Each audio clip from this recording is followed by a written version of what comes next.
The stock of the day, or at least the stock that we're going to be watching going into tomorrow, stocks to watch, is DAL. They're going to be reporting earnings and really kicking off the earnings season alongside some of the other bank names, of course. But taking a look at DAL and how they ended on the day, ended higher by about 1%. And we're going to be watching closely for this earnings report, especially at a time where we do know that airfare, according to an Adobe report, had actually surged by about 20%, airfare surging by 20%. And that's in comparison to some 2019 and early 2020 levels as well. And so with all of this in mind, the big question, of course, for the airlines more broadly over the course of this earnings period is where they're seeing either upgrades or re-entry from business travelers who were looked at as the most heavily or profitable type of traveler, have a propensity to spend. If you need to go, you go. And so at the end of the day, for some of those upgrades that you typically see, that comes in from the business traveler. And I think for airfare, it also comes back to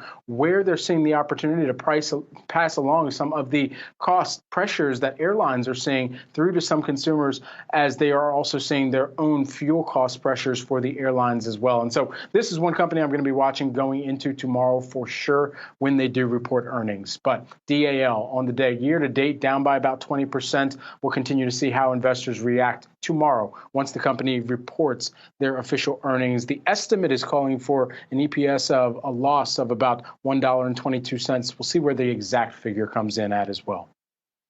And speaking of Delta, the question for a lot of American consumers is, will they continue to pay these rising ticket prices? The numbers are astounding. Ticket prices on airlines up 40% since January, and some expect them to rise another 76% by the summer. Right now, the average ticket domestically costs $330.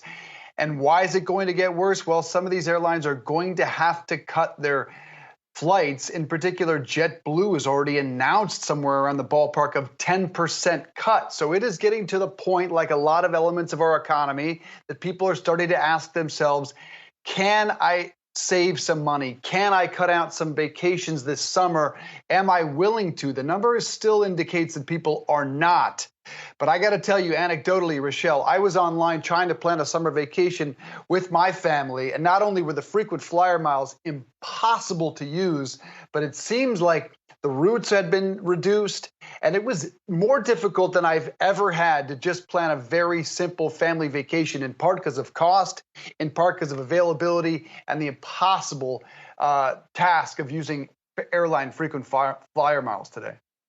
It's like you feel like you're in that GIF where the guy's like pointing at all the charts as you're trying to like map out how exactly you're supposed to navigate all this between high prices for hotels, for the airfare, and, you know, I have like a million apps open trying to now track everything just because it is so hard to keep track of all these high prices. I mean, so hopefully, I mean, we were trying to get some summer travel on the way. Some things I'd booked last year when a lot of these travel apps were like, just put a small deposit down and you can fly within the next year or so. I think that's going to end up paying off, as a lot of people are just unable to find what they need for travel. Was that Rochelle with a Charlie Day smoking the cigarette, standing in front of the entirety of the mapping that he was putting together?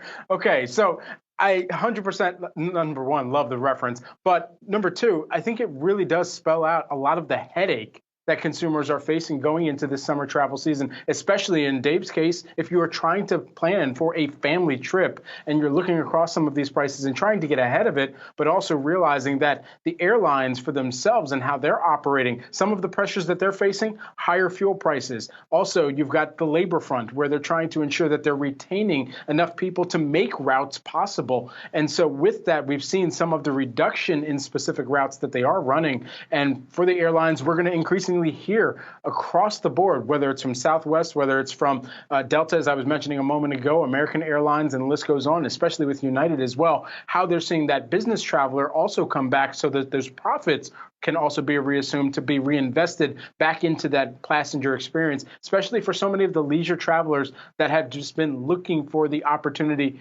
to travel and travel safely right now, too. Certainly make your plan, and good luck to everyone trying to make travel plans this summer.